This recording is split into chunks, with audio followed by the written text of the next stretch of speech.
Pension fund नियामक आणि विकास प्राधिकरण जिल्हास्तरीय कार्यक्रमाचे आयोजन या अंतर्गत करण्यात आले होते। पेन्शन फंड नियामक आणि विकास प्राधिकरण नवी दिल्ली अंतर्गत राज्यस्तरीय बँकर्स समिती पुणे आणि जिल्हा अग्रणी बँक सोलापूर यांच्या वतीने अटल पेन्शन योजना जिल्हास्तरीय आउटरीच कार्यक्रमाचे बालाजी सरोवर सोलापूर येथे संपन्न झाला। या कार्यक्रमासाठी मुख्य महाप्रबंधक परवेश कुमार हे प्रमुख अतिथी म्हणून होते।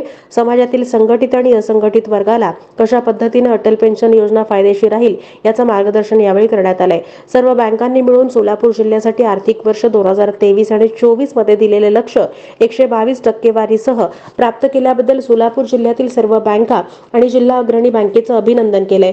सोलापूर जिल्ह्यातील सर्व बँकांपैकी विशेषतः प्रामुख्याने bank of India, Kotak Mahindra bank, bank of Maharashtra, Vidarbha Konkan Gramin bank, state bank of India, Karnataka bank, union bank of India, IDBI bank या 8 बँकांनी उत्कृष्ट कामगिरीबद्दल पुरस्कार देऊन सन्मानित करण्यात आलेला आहे।